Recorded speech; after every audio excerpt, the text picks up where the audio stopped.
안녕하세요. 드라마 보면 꼭 빠지지 않고 등장하는 얘기가 출생의 비밀이잖아요. 드라마 보면서 무슨 출생의 비밀이 저렇게도 많나. 드라마만 보면 한 집 건너 한 집에선 출생의 비밀을 가진 사람이 다 있겠다 싶었는데 그 한 집이 저희 집이 될 줄 몰랐네요. 별일을 다 겪고 나서 이젠 놀랄 일도 없다 싶었는데 저로선 꽤나 충격적인 얘기다 싶어서 이렇게 유튜브에 사연까지 보내게 됐습니다. 너무 어렸을 땐 왜 기억이 잘 안 나잖아요. 근데 제가 어렸을 때 무슨 전생의 기억을 갖고 있는 것도 아니고 정말 대걸같이 으리으리한 집에서 되게 공주님처럼 자랐던 기억이 있거든요. 그게 말도 안 되는 것이 한 번도 저희 집은 부자였던 적이 없었는데 전 이런 기억이 있다는 게 아무래도 뭐 되게 이상한 깊은 꿈을 꿨거나 아니면 전생의 기억이 남아있거나 둘 중에 하나라고 생각했었죠. 엄마, 우리 집 옛날에 부자였어? 아니, 나 왜 엄청 옛날에 말도 못하고 그랬을 때. 분명히 엄마 얼굴은 기억이 나는데 우리 집이 엄청 으리으리한 대걸 같은 집이었던 기억이 난단 말이야. 우리 집 뭐 옛날에 쫄딱 망했거나 그런 거 아니야? 너 정말로 그때 기억이 난단 말이야? 그러면 그때 같이 지냈던 사람들 얼굴이랑 이런 것도 다 기억이 나?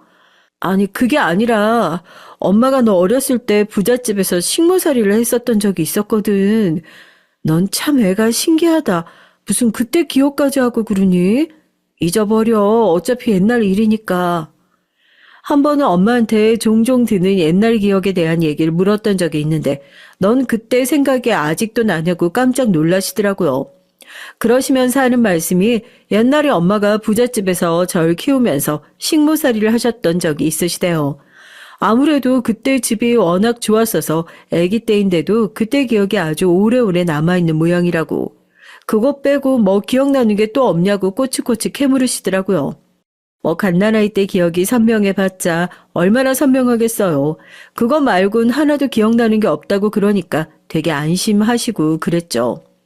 저희 집이요. 제가 아주 어렸을 때부터 남의 집 일을 하면서 먹고 살았어요. 세상 천지 어딜 가나 부자는 있다고 엄마는 여수에 있는 한 부잣집에 출퇴근을 하면서 가정부 일을 하셨고 아빠도 운전기사 일을 오래 하셨다고 하시더라고요. 두 분이서 옛날엔 서울에서 정말 손에 꼽히는 부잣집에서 일을 하시다가 만나셨다고 저도 그때 생긴 거라고 얘기를 듣긴 했었는데 어쩌다가 여기까지 내려오게 됐는진 잘 모르겠더라고요. 두 분의 직업이 그렇다 보니 전 어렸을 때부터 애들한테 놀림의 대상이 되곤 했죠. 야, 혜림아, 오늘 학교 끝나고 청소 네가 해라. 나 약속 있어서 먼저 갈게. 어차피 너 엄마 닮아서 청소 같은 거 잘할 거 아니야. 니네 엄마 남의 집 청소해주고 돈 받아가는 가정부 아니야? 너도 나중에 엄마 일 물려받아서 하려면 미리미리 연습 좀 많이 해둬야 되지 않겠어? 그러는 넌 부잣집에서 살면서 넉넉하게 마음 쓰는 건 못 배웠나 보다?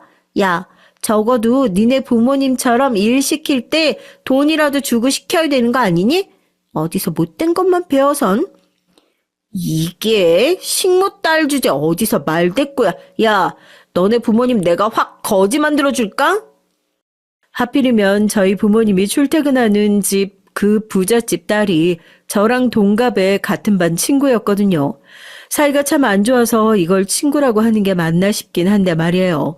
저희 부모님이야 월급 받아가면서 그 집 사장님 사모님한테 고용된 사람들이라고 해도 제가 아무리 저희 부모님 딸이라고 해도 저까지 그 집에 고용된 건 아니잖아요. 그런데 툭 하면 저한테 식모딸 하면서 자기가 하기 싫은 귀찮은 일을 떠넘기려고 하질 않나, 절 무시하질 않나 아주 귀찮은 애였죠. 뭐 되게 큰 선박 회사를 운영하는 집 딸내미였는데 그래서 그런지 주변에 굽실거리면서 자기를 떠받들어주는 사람밖에 없어가지고 애가 어릴 때부터 아주 기고만장이었어요. 그런데 저도 참 웃긴 게요.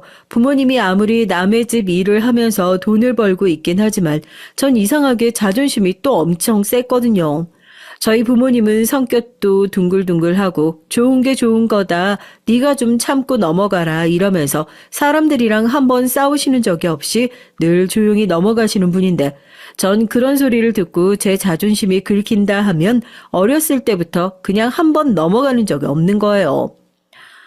아이고, 사모님 죄송합니다. 저희 딸이 워낙 말갈령이어가지고요.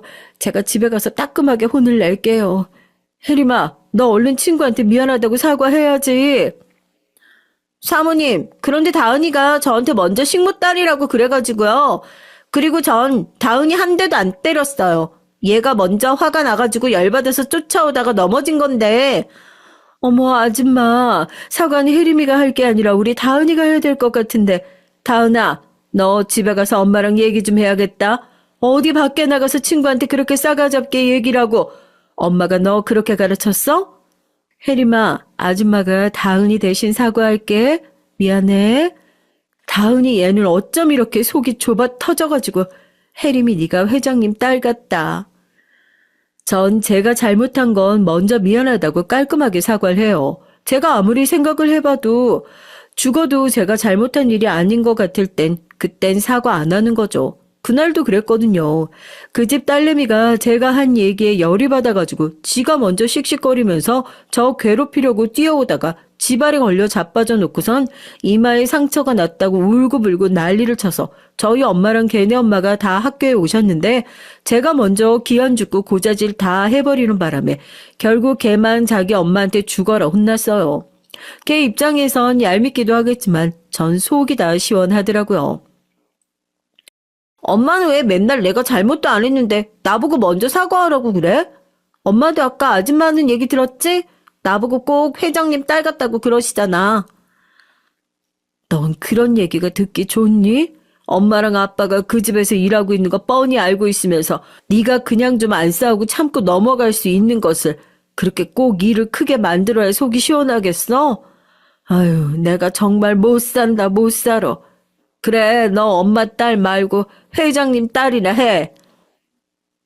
언니 왜 갑자기 그렇게 화를 내고 그래? 왜 그래? 내가 엄마 딸이지 누구 딸이야. 전 그냥 제 당당한 것을 누구한테 인정받았다는 사실에 기분이 좋아서 한마디 한 건데 그날따라 엄만 그게 속이 많이 상하셨던 건지 버럭 화를 내시더라고요. 물론 엄마 입장도 이해를 못하는 건 아니죠. 엄마랑 아빠가 거기서 일을 하고 있는데 딸이 혹시 사모님 신기라도 거슬려서 일자리를 잃을 수도 있는 거니까 충분히 예민해질 수 있는 일이라고 생각하는데 그래도 하나밖에 없는 딸인데 잘못하지도 않은 일을 매번 내가 먼저 사과를 하면서 살아야 한다는 것이 저로선 참 이해가 되지 않고 답답하기만 했습니다. 그렇게 살면 상대방이 날 더 얕잡아 볼 것 같기만 하고요. 집게나 산다는 그 친구와 저의 악연은 생각보다 꽤나 오래 이어졌어요. 저희 부모님이 그 집에서 오래 일을 하기도 하셨지만 어쩌다 보니 중학교, 고등학교 계속 걔랑 같은 학교로 진학하게 되면서 마주치고 싶지 않아도 자꾸만 마주치게 되더라고요. 원래도 성격이 고약한 애이긴 하지만 걔가 절 특히나 미워하는 이유는 따로 있었죠. 그림 실력이요. 전 어렸을 때부터 미술학원 한 번을 안 다녔는데도 그림에 꽤나 소질이 있었거든요. 미술 선생님도 제 그림 딱 보고 너는 그냥 타고났다. 무조건 미술대학 가야 한다. 그러시는 거예요. 걔는 옆에서 배알 꼴려 죽으려고 하는 거죠. 중학교 때부터 화가 되고 싶어 했던 애였거든요. 비싼 과외 선생까지 붙여가면서 미술 공부를 했었지만 그렇게 돈을 발라도 예체능은 타고난 재능을 따라넘긴 힘든가 봐요. 이번에 땡땡 기업에서 주최하는 사생대회가 있는데 학교 대표로 혜림이가 나가보는 건 어때? 아무리 봐도 우리 학교에서 너만큼 실력 가진 애가 없는 것 같은데 좀 더 연습해서 큰 상 타오면 나중에 대학 가는데 큰 도움 될 거야. 선생님, 그게 무슨 말도 안 되는 소리예요? 미술부도 아닌 애가 무슨 사생대회에 나가요? 그리고 쟤네 집이 얼마나 가난한데요. 제 미술대학 절대 못 가요. 솔직히 틀린 말은 아니었거든요. 미술대학이니 유학이니 저도 마음속으로 가고 싶은 마음이 굴뚝 같았지만 저희 집 형편에 그런 꿈을 꾸는 게 얼마나 사치인지 잘 알고 있었지만 그래도 사람이라면 이루지 못할 꿈이라도 꿔볼 수 있잖아요. 그것도 제일 미워하는 애한테 저런 소리를 들으니까 괜히 속이 쓰린 거예요. 선생님들도 학교에서 함부로 못 건드리는 애가 저런 소리를 하니까 괜히 저한테 생각해 보라면서 말을 들리시고 그 친구는 표독스러운 얼굴로 절 째려보다가 자리에 앉더라고요. 그때부터 유치한 괴롭힘이 시작됐습니다. 쉬는 시간에 화장실에 잠깐 다녀오니까 제 스케치북이 아주 난도질이 돼 있고 의자는 물감 범벅이 돼 있더라고요. 그러게 그림 좀 그릴 줄 안다고 다은이한테 깝칠 때부터 알아봤다. 그래봤자 식모딸 주제에 뭐가 그렇게 잘났다고 저렇게 잘난 척이냐? 선생님이 칭찬 좀 해준다고 지가 무슨 대단한 화가라도 된 줄 아나 봐? 내 말이 어차피 등록금 낼 돈도 없어서 대학도 못 가는 주제에 무슨. 야, 다은아, 저런 애 신경도 쓰지 마. 괜히 네 기분만 상하지. 하여튼 난 저런 애들이 딱 질색이라니까. 주제 파악도 못하고 자존심만 세우면 자기가 뭐 대단한 사람이라도 된 줄 착각하는 것들 말이야. 가난하면 고개라도 숙이고 도와달라고 하든가. 그 친구는 학교 안에서도 학교 밖에서도 대단한 권력을 쥐고 있는 애였어요. 지역 안에서 그의 아빠랑 협력관계 안 맺고 있는 집이 없었으니까 다들 굽실굽실 했거든요. 반 친구들이 절 무시하고 따돌리는 건 한순간이더라고요. 제가 아무리 난 잘못한 게 없다고 고개 빳빳하게 들고 다닌다고 한들 저도 어린 학생에 불과한데요. 매일같이 더러워진 교복을 울면서 혼자 빨고 부모님 앞에서는 멀쩡한 척을 하는 날들이 계속되면서 어린 마음에 참 많은 상처를 받았습니다. 그래도 차마 부모님 앞에서 힘든 내색을 할 수가 없었어요. 혜림아, 너 그 다은이라는 친구랑 같은 반이지? 그 친구랑 친하게 좀 지내면 안 되겠냐? 뭐? 아빠까지 걔 얘긴 갑자기 왜 꺼내는 건데? 너 아빠 그 집 사장님 모시고 있는 거 알지? 너 대학도 보내고 학원도 보내고 들어갈 돈 많다고 사장님께서 배려해 주신다고 그 다은이라는 친구 학교며 학원이며 왔다 갔다 하는 것도 아빠 보고 맡아서 해달라고 그러더라고. 같은 반 친구인데 친하게 지내면 좋잖아. 애가 좀 까칠한 것 같긴 한데 영 나쁜 애는 아닌 것 같더라. 왜 하고만은 집 중에서 저희 부모님은 그 집에서 일을 하는 건지 먹고 사는 문제가 달려있으니까 그 집에서 일 안 하면 안 되겠냐 그런 철없는 소리를 할 수도 없고 내가 걔 때문에 학교에서 어떤 일을 당하고 있는 줄 알기나 하냐고 그 소린 차마 안 나오고 내가 엄마 아빠 일 때문에 마음에도 안 드는 친구랑 억지로 친하게 지내야 하냐고 버럭 짜증을 내고 문을 닫고 들어갔어요. 아니나 다를까 다음날 학교에 가니까 저 들으라고 하는 소리인 양 기사 아저씨가 바뀌었는데 냄새가 나서 차를 못 타겠다는 둥 운전을 너무 험하게 해서 멀미가 나서 짜증나 죽겠다는 둥 별의별 소리를 하면서 사람 속을 긁더라고요. 장단에 맞춰주면 괴롭힘이 더 심해질 것 같아서 일부러 안 들리는 척 시비를 걸 때마다 엎드려서 귀를 꼭 틀어막고 안 들리는 척을 했어요. 제가 무시하면 끝날 일일 줄 알았죠. 저희 부모님은 그 돈으로 제가 그렇게 다니고 싶어 하던 미술학원을 등록해줬고 열심히 벌다 보면 미대도 갈 수 있지 않겠냐면서 기뻐하셨습니다. 그 돈의 출처를 아는 전 공부를 하면서도 내내 마음이 무거웠어요. 아침에 눈을 뜨면 학교에 가기 싫어 죽겠더라고요. 그런데 결국 얼마 후 그 못된 애의 성질머리가 결국 사고를 치고 말았습니다. 학원을 마치고 바로 집에 들어가기 싫어서 괜히 동네를 빙빙 돌고 있는데 엄마에게서 전화가 왔어요. 다급한 목소리로 빨리 병원으로 오라고 그러시더라고요. 아빠가 그의 학원 마치고 집으로 데려다 주는 길에 사고를 냈답니다. 제가 그의 걱정돼서 그랬겠어요? 혹시라도 아빠가 다쳤을까봐 놀라서 얼른 병원으로 뛰어갔죠. 회장님, 전 정말 억울합니다. 차 안에 블랙박스에 녹음 다 되어 있을 거 아닙니까? 전 정말 운전 똑바로 잘 했습니다. 다은이가 뒤에서 발로 제 팔을 치는 바람에 핸들이 꺾여서 제가 정말 죽을 뻔했어요. 사고는 자네가 쳐놓고 지금 내 딸 핑계대는 건가? 내 딸이 지금 팔이 부러졌어. 미대 입시 준비하는 애 팔이 부러져가지고 대학 못 가게 생겼는데 이건 어떻게 책임지려고 그러는 거야? 내가 네 딸 팔 똑같이 한번 부러뜨려줘? 거지 같은 식구들 걷어먹여주니까 감사한 줄 모르고. 저희 엄마는 어쩔 줄 몰라 하면서 고개를 숙이고 회장님 내외에게 굽실거리고 있고 꼴 보기 싫은 그 여자인 팔에 깁스를 하고 뻔뻔한 얼굴로 지 부모 옆에 딱 달라붙어서 팔이 아프다고 징징거리고 있더라고요. 얘기를 들어보니 저희 아빠가 운전을 하고 있는 와중에 뒷자리에서 계속 운전을 방해해서 저희 아빠가 순간 핸들을 놓쳐 사고가 났던 모양입니다. 그것도 다 제가 미워서 한 짓이었겠죠. 저기 왔네. 얘기 들어보니까 당신네들 딸이 그림 꽤나 그린다면서? 우리 딸 팔 이렇게 만들어 놓고 앞길 망쳤으면 어떻게든 보상을 해야 될 거 아니야. 얘, 네가 올해 다운이 대신 입시 준비하면 아줌마가 니네 아빠 사고 쳤던 거 없던 일로 하고 넘어가 줄 수도 있어. 어떻게 할래? 네가 대신 그렇게 할래? 처음부터 이럴 작정이었나 봐요. 자기 딸은 아무리 해도 안 될 것 같으니까 선심 쓰는 척을 하면서 자기 딸 대학 보낼 생각으로 절 이용하려고요. 저희 부모님도 이건 아니다 싶었는지 사모님 그게 무슨 말씀이시냐고, 그러면 우리 딸 대학은 어떻게 하라는 소리냐고, 배포가 좋네 어쩌네 이빨린 칭찬을 그렇게 해대던 사모님은 저희 부모님의 사정을 귓등으로도 듣지 않고 잘못을 했으면 벌을 받아야 하지 않겠냐. 어차피 가난한 집에서 미대 보내서 성공이나 할 수 있겠냐 그럽니다. 너무 화가 나서 손이 달달 떨리더라고요. 예, 너 왜 그러고 멀뚱멀뚱 서 있어? 니네 부모님 이 자리에서 당장 잘라줘? 하여튼 요즘 애들이 이래서 무섭다니까. 이 와중에도 이기적으로 지 생각만 하는 것 봐. 아유. 그놈의 대학이 뭐라고, 그깟 꿈이 뭐라고요. 겨우 돈 때문에 사람이 이렇게 비참해질 수밖에 없다는 것이 너무 서럽더라고요.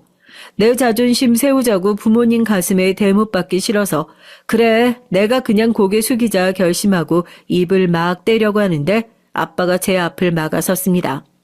회장님 저 관두겠습니다. 딱 한마디 하시더라고요. 가만히 듣고 있던 엄마도 옆에서 아빠 손 꼭 잡으면서 저도 관두겠습니다 하고 말을 보태셨어요. 깜짝 놀랐죠. 하나밖에 없는 딸 자식, 능력 가꿔줄 돈도 없을 정도로 가난할지언정 그 능력 팔아서 먹고 사는 그런 파렴치한 부모는 되고 싶지 않습니다. 회장님 오랫동안 회장님 밑에서 일했던 사람으로서 감히 한 말씀만 올리자면 자식 똑바로 키우세요. 공든 탑 자식이 무너뜨리는 꼴 보기 싫으면. 뭐? 너 지금 말 다 했어? 야, 네가 감히 내가 누구라고 나한테 운수질이야 운수질이. 항상 돈 많은 사람한테 굽실거리고 마음조차 가난한 부모님이라고 생각했었는데 처음으로 나 참 좋은 부모님을 뒀구나 그런 생각이 들더라고요. 그리고 그 순간 깨달았습니다. 돈 많은 사람들 앞에서 수없이 고개를 숙였던 이유가 본인들의 욕심 때문이 아니라 저 때문이었다는 것을요. 다시는 나 때문에 부모님이 고개 숙이지 않도록 만들어야지. 눈물이 울컥 올라오길래 엄마 아빠 보기 전에 얼른 옷으로 문질러 닦았어요.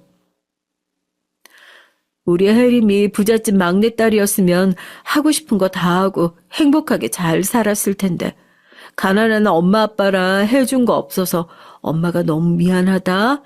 능력도 많고 참 잘 잘난 딸인데. 엄마, 난 만약에 당장 내일 부잣집 엄마가 찾아와서 내가 네 엄마다 그래도 난 엄마 선택할 거야.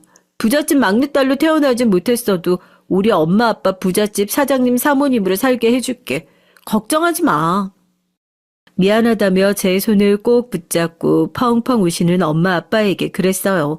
다시는 저런 사람들 앞에서 고개 숙일 일 없게 만들어주겠다고요. 그날 이후로 전 제 인생에서 꿈이라는 단어를 완전히 지우게 됐어요. 어떤 게 행복한 인생이다 정답은 없지만 돈 때문에 서러운 일을 많이 겪었던 인생이니 돈이라도 넘치게 있으면 행복하겠지 생각하고 그날부터 정말 돈 되는 일이라면 닥치는 대로 달려들었던 것 같아요.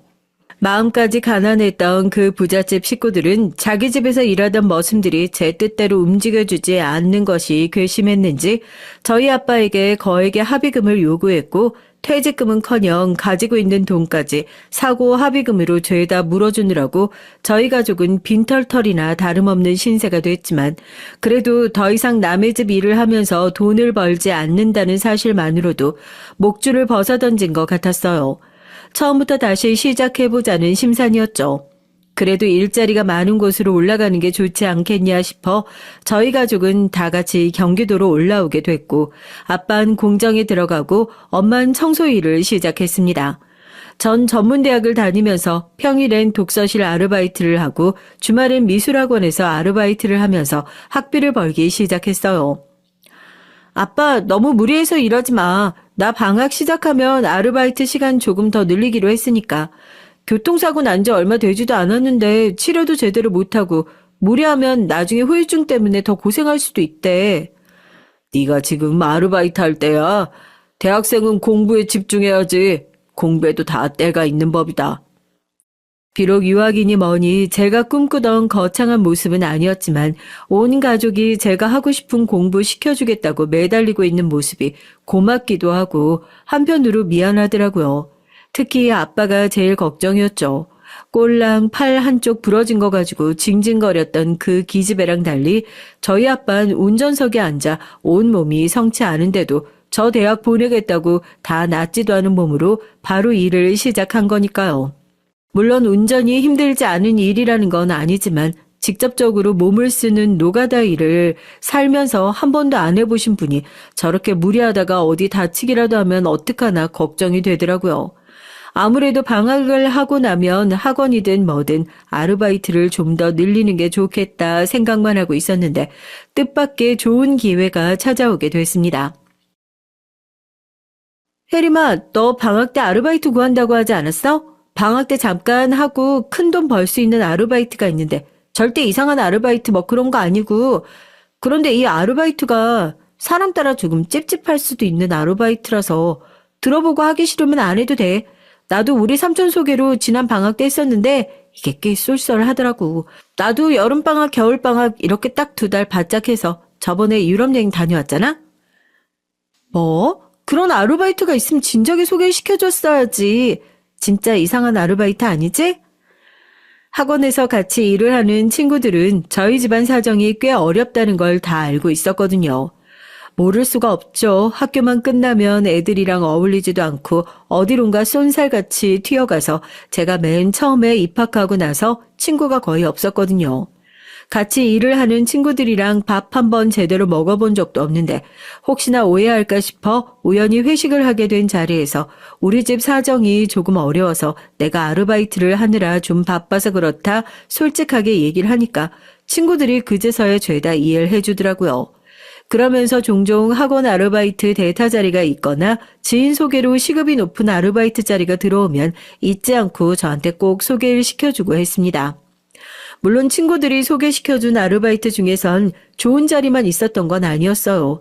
지난번에 평범한 술집인데 월급 말고도 들어오는 돈이 되게 많은 참치집이라는 얘기를 듣고 아르바이트를 시작했다가 술에 취한 아저씨들이 하도 추팔 던지는 통에 3일도 버티지 못하고 대판 싸우고 나온 적도 있었고 친구랑 깜빡 속아 다단계 화장품 영업사원이 될 뻔한 적도 있었거든요. 일이 그렇게 힘들지도 않고 시급이 높단 얘기가 그래서 영 깨름직하게 느껴지기만 했는데 이번엔 절대 그런 일이 아니라고 하길래 어디 드러나 보자 했는데 장례식장 도우미랍니다. 우리 삼촌이 장례식장 하잖아. 그게 원래 하고 싶어도 자리가 안 나서 못하는 아르바이트라고 그러더라고. 원래는 오래 일할 사람만 뽑는데 내가 네 사정 모르는 것도 아니고 삼촌한테 방학 때만 잠깐 써달라고 직원이야 언제든지 구할 수 있는 거 아니냐고 아주 사정을 했다. 어려운 일도 아니고 그냥 조용히 음식 나르고 사람들이랑 말도 안 해도 되는 일이니까 너랑 딱인 거 아니야? 너 안 그래도 밤부터 새벽까지 해야 할 일 찾고 있었잖아. 늦은 시간에 하는 일이라 시급도 되게 높고 어디 호프집, 술집 이런 데보다 훨씬 낫지. 근데 이게 아무래도 장례식장에서 일을 하는 거니까 마음이 영 찝찝해서 그러는데 월급 받아봐라. 어디 그런 생각 드나. 친구의 얘기를 듣는데 정말 솔깃하더라고요. 솔직히 뭐 장례식장이라 마음이 찝찝하고 그런 게 다 무슨 소용이랍니까. 지금 당장 아빠 건강이 걱정되고 통장 잔고가 걱정되는 마당에 어디 한밤중에 공동묘지에 가서 비석을 닦으라고 해도 2팔 벌려 환영할 처진데요. 친구한테 너무 고맙다고 나중에 월급 받으면 제대로 한턱 쏘겠다고 감사 인사를 하고 그렇게 아르바이트를 시작하게 됐어요. 방학을 하고 나선 제가 진짜 곧 쓰러질 것처럼 열심히 일을 했거든요. 졸업작품 준비를 미리부터 하느라고 오전엔 학교에 나가서 작품 준비를 해야지. 점심 대충 챙겨 먹고 오후엔 미술학원 나가서 아르바이트를 하지. 입시 준비하는 애들이랑 편의점에 가서 저녁 대충 때우고 버스 타고 장례식장으로 아슬아슬하게 도착해서 새벽까지 일을 하고 버스에 타서 집에 돌아와 눈만 붙이면 또 학교로 나가봐야 할 시간이 되고 젊어서 고생은 사서도 한다는데 고생도 이런 생고생이 없었어요. 너 요즘 뭐 하길래 그렇게 늦은 시간에 들어와? 새벽에 뭐 아르바이트라도 하는 거 아니지? 얘가 꼭 병든 닭같이 시들시들한 게 돈 번다고 괜히 무리하지 말고 공부나 열심히 해. 일은 엄마랑 아빠랑 할 테니까. 아르바이트는 무슨 그런 거 아니야. 애들이랑 졸업작품 준비한다고 피곤해서 그런 거야. 엄마나 아빠나 무리하지 마세요. 온 집에 파스 냄새가 진동을 하네, 진동을 해. 물론 부모님에게 장례식장에서 아르바이트를 한다는 사실은 절대 말씀드리지 않았어요. 안 그래도 제가 학교를 다니면서 일을 하는 걸 별로 탐탁지 않게 생각하시기도 했고, 더군다나 새벽까지 장례식장에서 일을 한다고 말씀드렸다간 펄쩍 뛰면서 당장 관두라고 하실 게 뻔했으니까요. 지금이야 학교에 아르바이트까지 병행하느라 몸을 혹사시켜서 건강이 안 좋을 뿐이지만 부모님 말씀으론 제가 어렸을 때 완전히 약골 체질이었다고 하더라고요. 잔병 치레도 엄청 많이 하고 아기 땐 병원을 내 집 드나들듯이 했다고요. 미신일 수도 있는데 그래서 장례식장엔 근처도 가지 말라고 귀에 딱지가 않도록 잔소리를 하셨던 분들인데 제가 그런 데서 일하고 있다고 고백이라도 했다가 두 분 다 뒤집어지실 게 안 봐도 뻔하더라고요.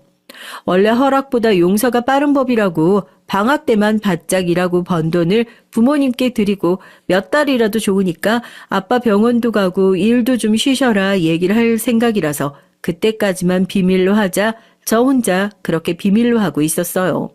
친구 삼촌이 운영하시는 장례식장이 꽤 규모가 있는 곳이기도 했고 친구 말대로 절 제외한 나머지 분들은 아르바이트가 아닌 정규직이라서 그런지 학생인 절 되게 잘 챙겨주셨어요.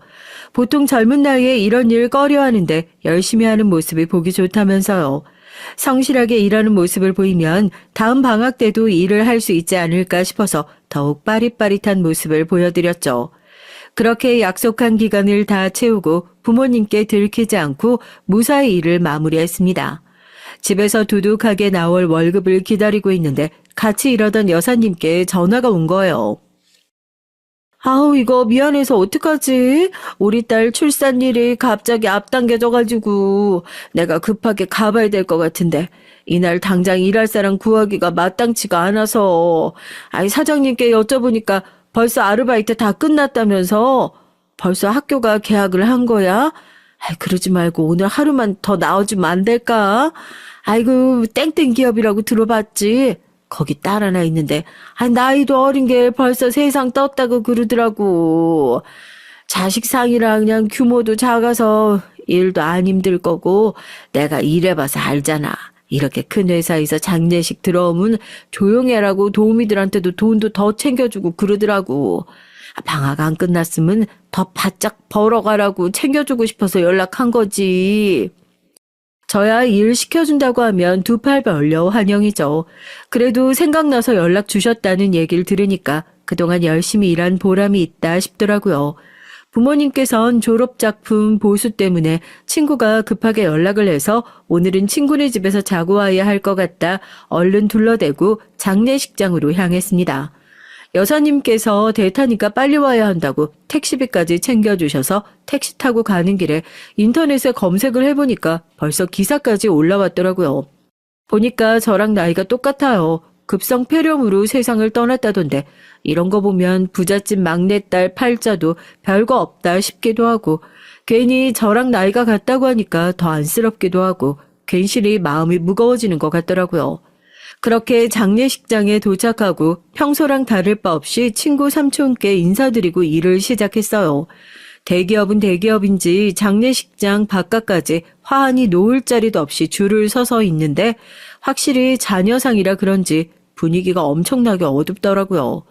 저도 장례식장 도우미 몇 번 해보고 나니까 노환으로 돌아가신 분이랑 갑작스럽게 사고로 돌아가신 분, 나이 어린 자식 잃은 상 분위기가 전부 달라요.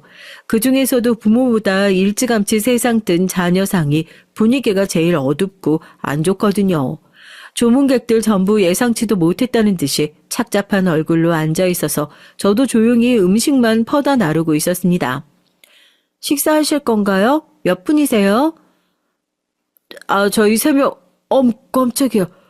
여보, 나 혜원인 줄 알았어. 죄송해요. 너무 똑같이 생겨서. 당신 왜 그래? 뭐야 이게? 깜짝이야. 이게 무슨... 참나, 이게 뭔... 조문 오신 손님들에게 식사하실 건지 몇 분이나 드실 건지 조용히 여쭤보고 자리를 안내해드리고 식사를 가져다 드리는 안내를 평소와 다를 바 없이 하고 있는데 그중에서 한 여자분이 제 얼굴을 들여다보더니 정말 소스라치게 놀라서 혜원인 줄 알았다. 너무 똑같이 생기셔서 하는 알 수 없는 얘기를 하는 겁니다. 놀란 건 여자 손님뿐이 아니었어요. 제가 안내하는 손님마다 마치 귀신이라도 본 것 마냥 깜짝깜짝 놀라면서 식사도 받지 않고 제 얼굴을 힐끔거리면서 자리를 피하시는 게 아니겠어요? 나는 혜원이가 다시 살아 돌아온 줄 알았네 하는 소리와 함께요. 저 이름을 어디서 들어봤더라 하고 생각을 해보니까 아까 택시를 타고 오는 길에 뉴스 기사에서 봤던 그 사고로 세상을 떠났다던 땡땡 기업의 딸 이름이에요. 기사에 사진까지 나오진 않았으니까 저도 얼굴 본 적이 없었는데 대체 뭐가 얼마나 닮았길래 사람들이 저렇게 깜짝깜짝 놀랄 정도인가 싶어서 저도 들여다보지도 않았던 영정을 보기 위해 발걸음을 돌렸죠. 그리고 영정을 보는 순간 사람들이 그렇게 이상한 반응을 하는 이유를 알 수밖에 없었습니다. 드라마도 이렇게 쓰라고 하면 못 쓰겠지 싶더라고요. 이게 대체 어떤 느낌이었는 줄 아세요? 제가 꼭 죽어서 제 영정 앞에 서 있는 느낌이라고 하면 좀 이해가 되시려나요?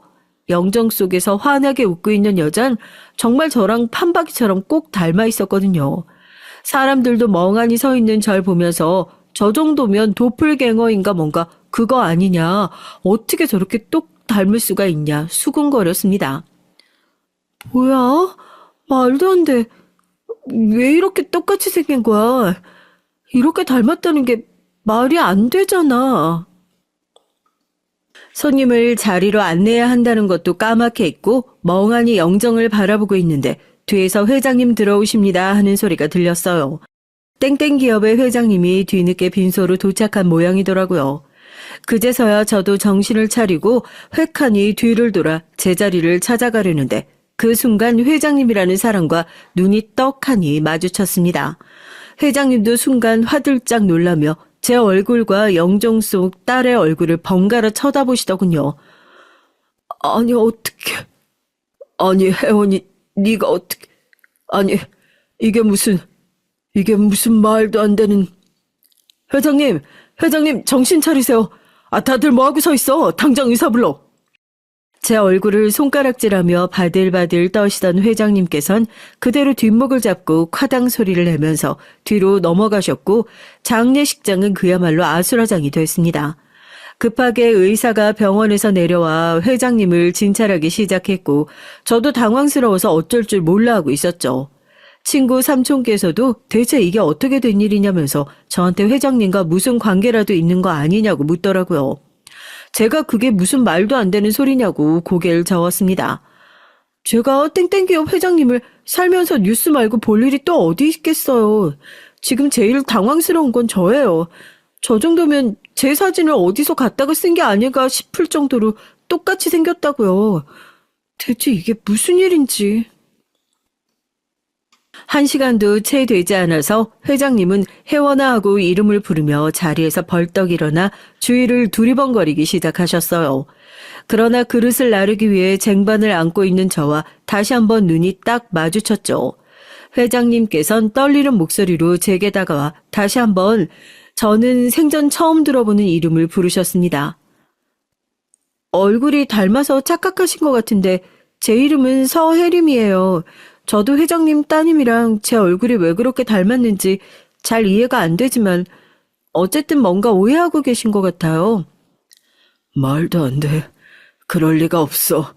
어떻게 피 한 방울 안 섞이고 이렇게 닮을 수가 있단 말이야. 회장님께선 머리를 싸매지고 한참을 괴로워하셨습니다. 자식을 잃은 슬픔을 제가 어떻게 감히 상상이나 할 수 있겠어요. 순간적으로 판단력이 흐려지고 다른 사람으로 착각하는 것도 무리가 아니겠다 싶더라고요.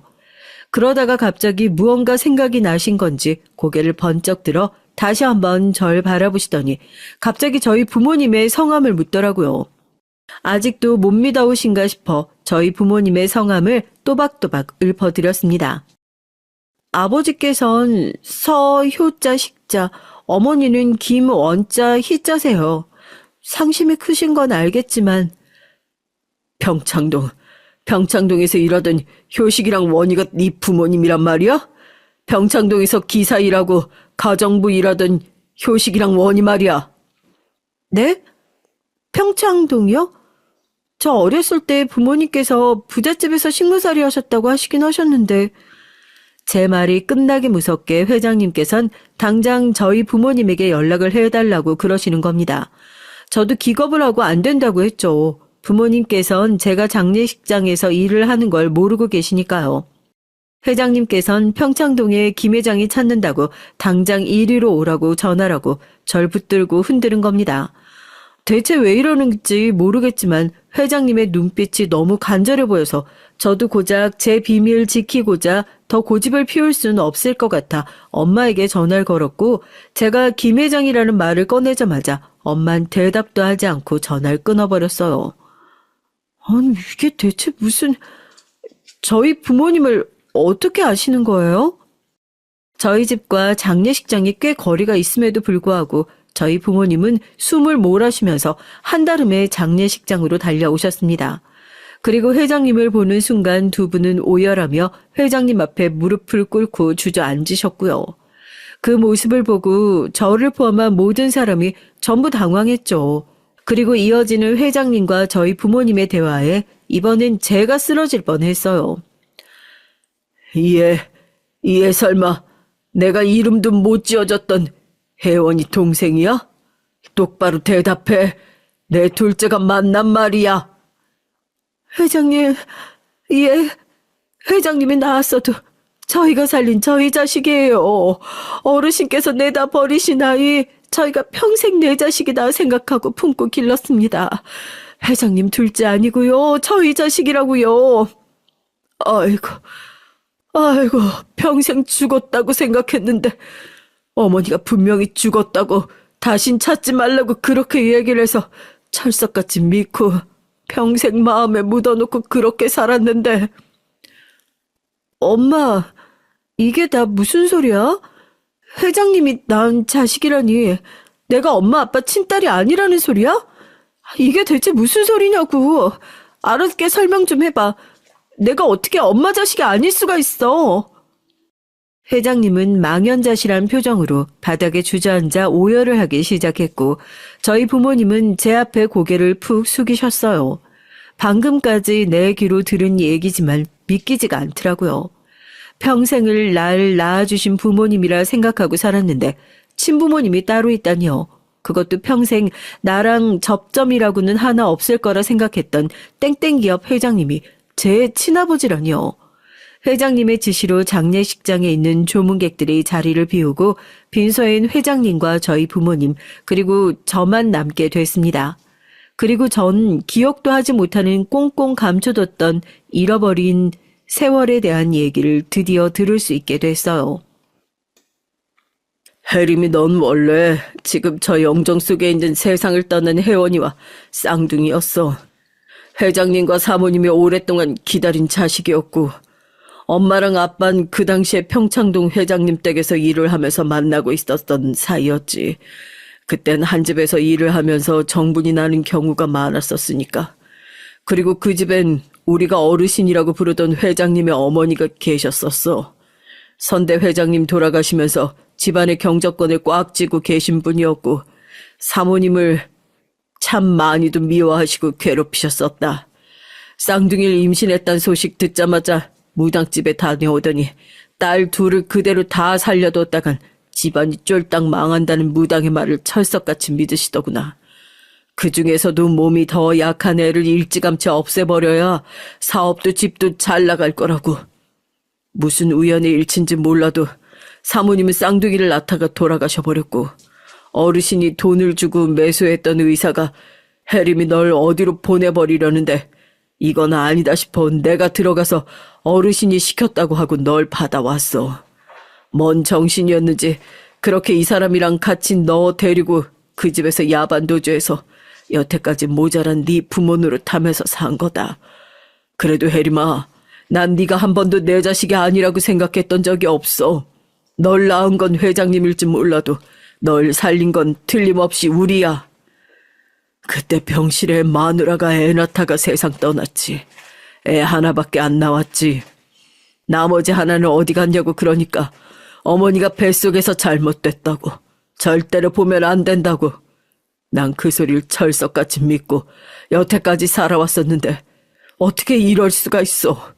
어떻게 내 자식도 못 알아보고 이렇게 등신같이. 평생 믿고 살아왔던 모든 것들이 송두리째 흔들리는 것 같았습니다. 하지만 제 손을 꼭 붙들고 한 번도 널 자식이 아니라고 생각해 본 적이 없다 말씀하시는 부모님의 눈빛에는 흔들림이 없었어요. 평생 자식 하나를 잃었다고 생각하고 가슴에 묻고 살아왔던 회장님의 마음이 아프겠지만 그렇다고 저도 길러주신 부모님을 저버릴 순 없었으니까요. 제가 그런 얘기를 한 적이 있어요. 살다가 어느 날 갑자기 부잣집 부모님이 나타나서 네가 내 부모다 소리를 해도 내 부모 하나라고요. 후회스럽고 아픈 마음은 알겠지만 그래도 이렇게 저 사랑으로 길러주신 부모님 배신하고 낳아주신 부모님 찾아갈 수 없어요. 그냥 내 자식이 죽지 않고 살아있었구나. 그렇게만 만족하고 사시면 안 되겠어요? 우리 엄마 아빠랑 저 절대 갈라놓지 마세요. 그냥 여태 그랬던 것처럼 마음에 묻어놓고 살아주세요. 제발요. 끝까지 확인할 용기도 없었던 못난 놈이 어떻게 애비 행세를 할 수 있겠니? 그래, 네 말대로 내 자식 죽지 않고 살아있었구나. 사실 그 조그만 저 무덤 주인 없는 무덤이었구나. 그렇게 마음 위안 삼으면서 살아가마. 우리 혜원이도 천국에서나마 동생 찾았단 소식 들었으니 그걸로 한 풀었겠지. 한 번만 좀 안아보자, 응? 아이고, 미안하다. 미안해. 회장님은 절 끌어안고 한참 동안 눈물을 쏟으셨어요. 다시 돌아갈 순 없겠지만 저도 조용히 회장님의 등에 손을 얹고 토닥여 드렸습니다. 하루아침에 새롭게 생긴 가족이라는 존재를 받아들일 수는 없겠지만 그래도 낳아주신 부모가 있다는 걸 알게 됐잖아요. 저한테도 뿌리가 생겼다는 걸 알게 됐으니 조금은 속이 후련해진 것만 같습니다.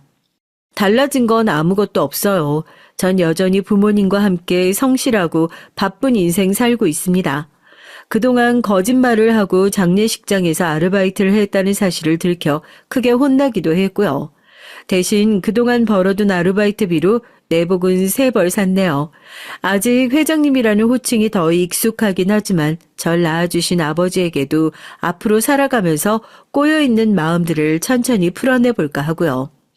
하루아침에 부자 아버지가 생긴 덕분에 좋은 점도 있네요. 전 그동안 접어놓았던 꿈을 다시 펼칠 수 있게 됐어요. 다음 달엔 그림 공부를 하기 위해 유학을 가게 될 것 같습니다. 가기 전에 가족들과 다 함께 언니의 납골당에 찾아가 인사하기도 했고요. 낳아준 가족, 길러준 가족, 칼로 무 자르듯 구분하고 이건 내 가족이 아니다, 이건 내 가족이다 구분 지으려 들지 않고 천천히 가랑비에 옷 젖듯이 하나둘씩 받아들여 보려고요. 꼭 피가 섞이지 않더라도 끈끈한 유대관계로 뭉쳐있는 다시는 떨어지지 않을 사람들, 그게 진정한 가족의 의미가 아닐까 싶습니다. 안녕하세요. 사연을 즐겨보고 있는 40대 여자입니다. 전 나름대로 제가 결혼을 잘했다고 생각하고 있었는데 시누이 때문에 이번에 일이 제대로 생겨버렸어요. 예전부터 싸한 기분은 있었지만 사실 저희 결혼 생활에 있어서 큰 문제가 되진 않을 것 같아서 그렇게 친하지도 그렇게 멀지도 않은 거리를 유지하면서 생활하고 있었어요. 하지만 제 행복했던 결혼 생활은 시누이가 남편과 이혼을 하면서 달라졌어요. 지금부터 제 사연을 천천히 얘기해 드리려고 해요. 부족한 말씀이시지만 제가 정말 너무한 건지 여러분들이 같이 판단해 주셨으면 좋겠어요. 저 같은 경우엔 결혼을 예전부터 생각해온 사람이 아니었어요. 그 이유는 일이 바쁜 것도 있지만 사실 주변에서 시댁 얘기만 들리면 좋은 얘기도 없고 오히려 잡혀서 사는 듯한 느낌이 들다 보니까 저도 자연스럽게 혼자 사는 게 더 좋다는 걸 생각하게 됐어요. 하지만 사람 마음이라는 게 정말 좋아하는 사람이 나타나면 달라지는 부분이 있더라고요.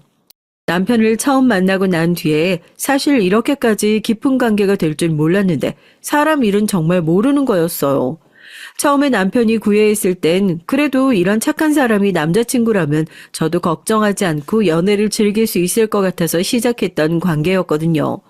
모든 연애가 끝을 생각하고 만나는 건 아니지만 전 왠지 이 사람을 처음부터 받아주기가 힘들었기에 만약에 내가 마음이 바뀌어서 만나게 되더라도 오래 만날 생각은 없었거든요. 그냥 가볍게 만나보고 성격이 맞지 않으면 또 다른 상대를 찾아서 연애를 하자는 생각이었는데 이 사람은 제 연애관을 바꿔준 사람이기도 했어요. 초반에 처음 만나게 된 계기인 제 친구의 남자친구분의 지인이셨거든요. 자연스럽게 몇 번 같이 함께 모임을 참여하면서 저도 모르게 끌렸던 것 같아요. 그렇게 지금의 남편과 그 당시 연애를 시작할 땐 앞서 말씀을 드렸다시피 처음부터 받아주기 힘든 부분이 연애의 생각에 대한 차이가 있었어요. 남편은 연락을 중요시했고 전 적당히 서로 일정 공유하는 정도였는데 나중엔 어쨌든 이 부분을 맞춰갈 수가 있었습니다. 무엇보다 이전의 연애 경험이 아픈 상처가 되다 보니까 쉽게 시작하지 못했던 것도 있었는데요. 예전에 만났던 사람이 바람을 피워서 저에게 상처를 준 일이 있었기 때문에 사람을 다 믿지 못하다 보니까 그 당시엔 그런 생각을 했던 것 같아요. 하지만 이 모든 것을 내려놓고 연애를 시작해보니 제가 생각했던 것보단 남편은 저에게 헌신적이었고 로맨틱했습니다. 그 당시에 저에게 불안을 느끼게 하지 않은 남자였고 본인의 생각을 얘기하면서 사랑받고 있다는 걸 확인시켜주는 고마운 사람이었거든요. 그래서 연애를 하는 기간은 크게 다툼 없이 서로 잘 지냈던 것 같아요. 그리고 그 당시에 어렸던 신우이가 성인이 되고 자연스럽게 만남을 가지게 됐는데 신우이를 봤을 때 첫인상이 예쁘고 선하게 생긴 사람이었거든요. 여자인 제가 봐도 오밀조밀한 외모와 큰 키는 아니지만 적당한 아담한 키를 가지고 있었고 또 딱 보기 좋은 몸매의 소유자라서 누가 봐도 인기가 좋겠구나 싶었죠. 성격도 시원시원하다 보니까 처음 만났을 때도 절 편안하게 잘 대해줬는데 아무래도 시댁 식구다 보니까 전 편하게 대하긴 어려웠거든요. 그래서 적정선을 지키면서 신우이와의 관계를 이어왔던 것 같아요. 시간이 흘러 5년 차쯤 되었을 때 남편이 정식으로 저한테 프로포즈를 하면서 자연스럽게 결혼하는 과정이 이어졌는데요. 제가 연애 때도 몇 번 신우이 남자친구가 바뀐다는 건 알고 있었는데 딱히 제가 신경 쓸 부분이 아니라고 생각이 들어서 크게 관심을 갖고 있지 않던 부분이었거든요. 결혼을 하고 나서 자연스럽게 가족끼리 만나는 일이 늘어났지만 그래도 선을 지키면서 잘 지냈던 것 같아요.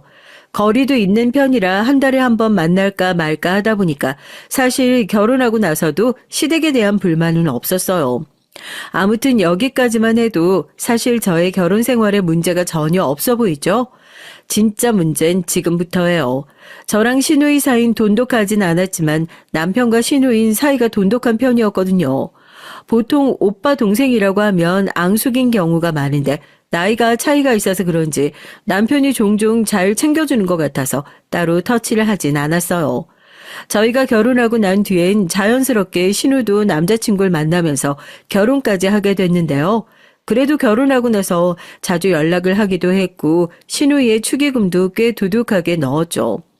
이후에 잘 살 줄 알았던 신우가 3년도 되지 않아서 이혼을 하게 됐는데 그 이유가 저에겐 정말 충격적일 수밖에 없었어요. 사건은 6개월 전부터 시작됐는데 어느 날 저희 남편에게 서방님이 전화를 했더라고요. 그 내용은 신우가 저희 부부를 본다고 갔는데 연락이 되지 않는다며 걱정되는 마음에 전화를 준 것이었죠. 예, 형님 잘 지내시죠? 요즘 혜지가 자주 가는 것 같은데 괜찮으세요? 오늘도 형님네 간다고 나갔는데 아직 연락이 없어서요. 제부 안 그래도 왔다가 금방 갔는데 연락 안 돼? 내가 한번 해볼게. 아, 예, 부탁드릴게요. 오늘은 일찍 들어온다더니 아직도 안 와서요. 출발한 지가 얼마 안 돼서 내가 연락하라고 할게. 아, 예, 감사합니다. 근데 거기서 전 남편이 당연히 모른다고 할 줄 알았는데 왔다 간 지 얼마 안 됐다면서 자기가 전화를 해보겠다고 하더라고요. 그 말 듣고 기가 찬 전 왜 거짓말을 하냐고 물어보니까 상황이 어떨지 모르니까 만났다고 얘기를 하는 게 맞는다는 거예요. 어떻게 보면 거짓말을 하는 건데 당당하게 하는 모습을 보니까 당황스럽기도 했죠. 신우에게 전화한 뒤에 상황에 대해서 말해주니까 본인이 고향 친구를 만나러 왔는데 남편이 너무 싫어해서 저희 부부의 얘기를 했다더라고요. 이해가 가지도 않았고 무엇보다 고향 친구를 왜 반대할지 하는 생각이 들었는데 일단은 이번엔 저희가 봐준다고 하면서 다음부턴 절대 그렇게 하지 말라고 했거든요. 추후 얘기를 서방님께 제대로 하지 못한 게 후회가 됐죠. 왜냐하면 번번이 저희 집으로 전화가 왔고 남편이 계속 거짓말을 하면서 봐주니까 신우인 더 신나고 고향 친구를 만날 때마다 저희를 파는 것 같더라고요. 근데 전 절대 이 부분을 이해할 수가 없었어요. 그래도 단도직입적으로 신우에게 전화해서 말했죠. 더 이상 저희 부부 얘기를 하지 말아달라고 했고요. 또 이런 일이 있다면 솔직하게 얘기해야겠다고요. 아가씨, 또 저희 집 간다고 얘기하고 나오신 거예요? 서방님 전화 또 왔어요. 연락을 잘 해주시던지 왜 자꾸 저희에게 해서 연락이 오게 하세요? 어머, 언니, 그럴 수도 있지. 왜 그렇게 까탈스럽게 굴어요? 제가 딴짓을 하겠다는 것도 아니고 남편이 워낙 고지식해서 허락 안 해주는데 이렇게라도 나와야 제가 숨통이 트이죠. 아무리 그래도 그렇지 남편이 싫어하면 안 하면 되잖아요. 아무튼 전 앞으로 편히 못 봐드려요. 그렇게 아세요. 아니 지금처럼 대답만 해주면 되는데 뭐가 문제예요? 아 그러면 언니 말고 오빠한테 말하죠 뭐. 그리고 제가 남편 생각해서 오빠네 얘기하는 거죠. 그래야 걱정 안 하고 남편도 마음 놓고 있을 텐데 왜 이해를 못 해줘요? 들려오는 신우 대답이 더 대박이었어요. 저한테 신경 쓰지 말라면서 지금처럼은 대답만 잘해주면 되는데 뭐가 문제냐는 식이더라고요. 본인이 친구 만나는 것도 스트레스 받아 하는 건데 그 사람을 생각하면서 저희 얘기를 하는 거라고 하니까 전 이해가 안 갔죠. 근데 여기서 여러분들이 생각해 볼 수 있는 부분 중 하나가 남편이 왜 신우이가 친구 만나는 걸 싫어할까 하는 것이겠죠. 결혼해도 친구를 만나는 걸로 뭐라고 하진 않잖아요? 아이가 있는 것도 아닌데 알고 보니까 동성이 아닌 이성 친구를 만나고 있더라고요. 근데 저 같아도 동성이 아닌 이성을 만난다고 하면 거부할 것 같은데 왜 그걸 숨기고 만났는지 그것조차 이해할 수가 없었어요. 저도 이 문제를 바로 터뜨리고 싶었지만 사실 가정이 달린 문제라서 얘기하지 못했던 게 있었는데 지금은 그때 일을 가장 후회하고 있어요. 신우가 이런 부분만 빼면 사실 남편에게 너무 잘하는 걸로 알고 있었기 때문에 말하는 게 맞는지에 대해서 고민이 될 수밖에 없었죠. 결론적으로 남편에게 맡기고 나서 나중엔 저희에게 피해가 오지 않도록 하라고 신신당부를 했어요. 하지만 문제는 그 뒤로 얼마 지나지 않아서 일어나게 됐어요. 가족끼리 모인 자리에서 서방님께서 저에게 직접적으로 물어보시더라고요. 근데 그 내용이 신우랑 같이 간 고깃집에 관해서 얘기를 하면서 맛이 좋았냐는 얘기를 하는 거예요. 근데 저흰 고깃집에 간 적이 없으니까 고깃집이요? 라고 갸우뚱했는데 남편이 바로 선수를 쳐서 거기 맛있었다고 얘기를 하는 걸 보니까 제가 기억을 못하는 건가 했죠. 어영부영 잘 넘어가긴 했는데 가족 모임이 끝난 이후에 남편이 저에게 하는 얘기를 듣고 기가 찰 수밖에 없었어요. 아, 왜 그렇게 눈치가 없어? 물어보면 그냥 왔다 갔다고 하면 되는데 그게 어려워? 말도 안 되는 소리 하지 마. 언제까지 계속 감싸줄 생각이야? 막말로 이성 친구 만나러 간다는데 누가 허락을 해주냐? 나 같아도 싫을 것 같은데 그걸 몰래 만나는 게 더 이상한 거 아니야? 친구가 많으면 그럴 수도 있지. 걔가 워낙 인싸잖아. 그래서 그런 건데 그걸 이해 못하는 걔도 문제가 있는 거지. 그러면 당신은 내가 이성 친구 만나러 간다고 그러면 쿨하게 허락해줄 수 있어? 애초에 넌 그런 이성 친구도 없는데 그런 얘기를 하면 바람이지. 그런 게 어딨어. 신우는 원래 친구가 많으니까 되는 거고 나도 이성 친구 있어. 여보도 알잖아. 네가 굳이 둘이 만나지 않다가 만난다고 하면 그건 좀 의심할 만하지 않아? 내 동생은 원래 남자애들이랑 잘 놀았어.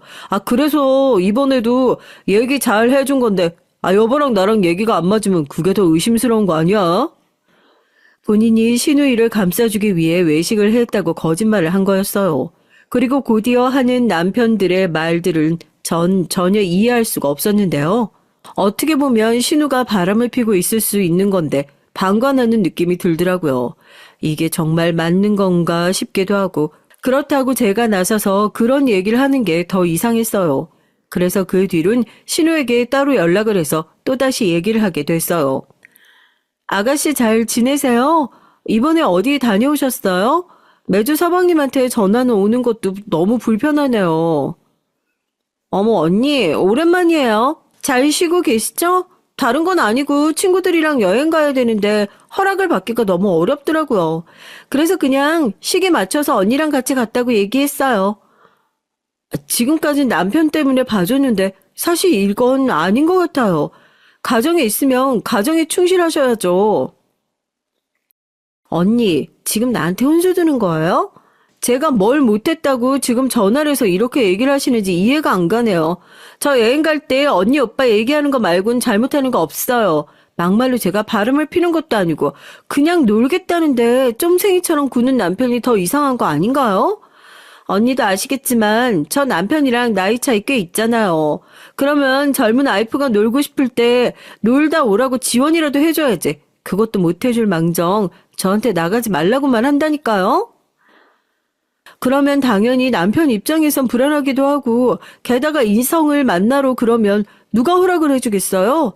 저 같아도 싫을 것 같은데 어쨌든 전 충분히 얘기한 것 같아요. 그전에도 말씀드렸죠? 앞으로 저희 부부 핑계 대면서 나가지 않으셨으면 해요. 신우가 마지못해 알겠다고 얘기를 하긴 했지만 저한테만 안 하는 거지 남편에겐 꾸준히 하는 것 같더라고요.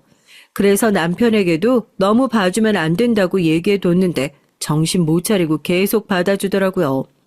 이대로 가다가 정말 큰일이 날 것 같았지만 그 뒤론 잠잠한 편이기도 했고 저도 거의 포기 상태라서 더 얘기를 하진 않았는데 시부모님도 신우의 편을 들면서 얘기를 해주더라고요.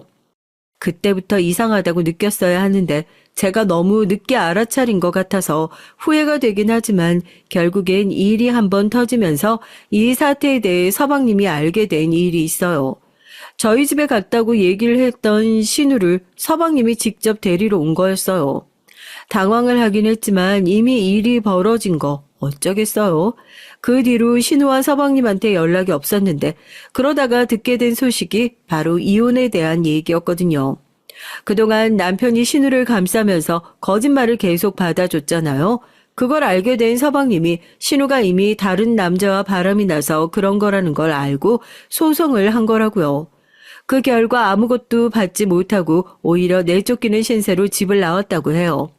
바람이 나서 헤어진 신우를 보면서 자업자득이라는 말밖에 생각이 안 나더라고요. 안타까운 일이긴 했지만 본인이 행했던 일이기도 하고 성인이 본인 앞가림을 알아서 해야 된다는 생각을 가지고 있었기 때문에 그 뒤로 그냥 안타깝다고만 생각하고 남편에게도 따로 언급을 하지 않았어요. 하지만 남편은 뭐가 그렇게 서운한 건지 저한테 신우가 어떻게 사는지 궁금하지도 않냐면서 물어보더라고요. 그래서 굳이 제가 그 일을 궁금해할 필요도 없고 이혼을 잘했으면 된 것이 뭐가 문제냐면서 말을 했는데요. 남편 말로는 하나뿐인 동생이 갈 곳도 없이 집에서 쫓겨났는데 어떻게 새언니가 돼선 신우의 신경을 안 쓸 수 있냐는 얘기를 했어요. 그래서 저도 다 큰 성인이 그것도 본인이 잘못해서 일어난 일인데 그것까지 우리 부부가 간섭할 일은 아니라고 말을 하니까 기가 차다는 듯이 저에게만 뭐라고 하더라고요. 솔직히 그동안 신우가 했던 행동들을 보면 그럴만하다고 느낄 수밖에 없거든요. 남편은 저에게 냉정하다면서 어떻게 그럴 수가 있냐는 말뿐이었고 그렇다고 해서 저희가 도와줄 수 있는 건 없었어요. 그리고 다 큰 성인인데 그렇게까지 걱정을 해주는 게 말이 안 되는 거거든요. 물론 가족이다 보니까 신경이 쓰일 순 있어요. 저도 만약에 제 동생이 그런다 그러면 걱정을 할 것 같은데 근데 본인 잘못으로 이런 일이 생기게 됐고 어떻게 헤쳐나갈진 스스로 생각해야 되는 부분이잖아요. 게다가 이혼을 당한 사유가 바람이라고 하니까 저에게 더 좋지 않게 느껴졌던 것도 있었어요. 어떻게 결혼을 하고 다른 사람을 생각할 수 있는지 여러분은 이해가 가세요? 전 죽었다 깨나도 이 부분은 이해할 수가 없을 것 같아요. 싫으면 헤어지고 다른 사람을 만나면 되는 건데 왜 양다리를 걸치는 건지 그게 심리에 대해서 이해를 할 수가 없었거든요. 그래서 그 일이 있고 난 이후엔 신우에게 더 정을 줄 수가 없었던 것도 있었어요. 서방님이 불쌍하기도 하고 그렇게 노는 게 좋으면 사실 결혼을 안 하는 게 맞지 않나 싶더라고요. 어찌됐던 그런 일이 있고 난 뒤론 전 딱히 신경 쓰지 않고 제 생활을 이어나갔습니다. 물론 종종 신우이도 만나면서 지내긴 했지만 항상 적당히 거리를 지키면서 지내고 있었거든요. 친하게는 아니지만 종종 영화도 보고 남편이랑 같이 밥을 먹다 보니까 거리가 좁혀지긴 해도 뭔가 불편한 마음은 사라지지 않더라고요. 시부모님도 신우가 그렇게 이혼당하고 난 뒤에 마음이 편하진 않으셨는지 자주 가족 모임을 유도하셨어요. 저야 뭐 미리 말만 해주면 괜찮아서 한 달에 한 번 정도는 꼭 참석을 했던 것 같아요. 근데 또 혼자 지내는 모습을 보니까 남편 말대로 안쓰럽게 느껴지긴 했지만 그래도 본인이 한 잘못인 만큼 그 대가를 치르는 거라고 생각을 했어요. 그 일이 있고 난 이후 하루가 다르게 남편의 얼굴이 더 안 좋아지더라고요. 물어보면 동생 생각 때문에 요즘 복잡하단 얘기를 하는데 저도 처음엔 친오빠기도 하고 두 사람의 사이가 가까워서 그랬을 수도 있겠다는 생각을 했는데 그게 정도가 조금 지나친 것 같았어요. 오히려 저희 가족보다 신우를 더 걱정하는 느낌이 들어서 전 기분이 좋지 않더라고요. 제가 결정적으로 터지게 됐던 이유 중 하나는 남편이 오늘 순간부터 신우이에게 생활비를 보내고 있던 사실을 알게 됐죠. 신우이는 결혼을 하면서 일을 그만두고 전업적으로 계속 생활을 해오다 보니 취업이 잘 안 되는 건 어느 정도 알고 있었던 사실이었어요. 다녀도 얼마 지나지 않아서 금방 나오는 모습을 몇 번 보긴 봤는데 남편이 이렇게 챙겨주고 있을 줄은 몰랐어요. 여기서 여러분들이 의문을 가질 수 있는 부분 중 하나가 남편의 돈을 주는 거면 괜찮겠지 않냐고 생각하실 수 있는데요. 중요한 점은 그렇게 나가는 돈이 저희 공동 생활비에서 나간다는 것이에요. 물론 저도 개인적으로 남편이 쓰는 돈을 가지고 주는 거라면 딱히 신경 쓰지 않겠지만 저희 생활비의 절반을 주고 있다는 걸 보고 그대로 신우에게 전화를 해서 따지기 시작했습니다. 아가씨, 저희 통장에서 매달 나가는 비용 저희 생활비인데 왜 계속 받고 계세요? 그거 오빠가 저 쓰라고 준 돈이라서 생활비인 줄 몰랐는데요? 그리고 언니가 무슨 상관이에요? 오빠가 저한테 돈 보내주는 건데. 상관이 없진 않죠. 생활비에서 나가는 건데 그것도 공동으로 쓰는 통장에서 나가는 돈을 모른 척하라는 말이에요? 오빠가 써도 된다고 보낸 돈이라서 전 딱히 신경 안 쓰고 있었는데 제가 오빠한테 받는 것까지 언니한테 보고해야 되고 그 출처를 알아야 된다는 건 아니잖아요. 당돌하게 절 당황시키는 신우의 말에 전 더 이상 얘기를 할 수가 없어서 남편에게 바로 물어봤어요. 매달 당신 동생에게 나가는 돈이 뭐야? 어? 아, 그거 봤어? 평소 내역도 안 보는 사람이 어떻게 그걸. 아무튼 여보도 알잖아. 걔 혼자 지내면서 힘든 거. 게다가 여자애 혼자서 얼마나 힘들겠어. 어느 정도 자리 잡을 때까지만 도와주려고 했어. 여보한테 말 안 한 거 미안한데 내가 나중에 정리되면 말하려고 했지. 우리 공동 생활비에서 나갈 돈도 많은데 굳이 그렇게까지 할 필요가 있어? 성인인데 그렇게까지 도와주면 더 버릇만 나빠지는 거야. 너는 네 동생이었어도 그럴 거야? 생활비 그거 그냥 우리가 조금 아껴 쓰면 되는 거잖아.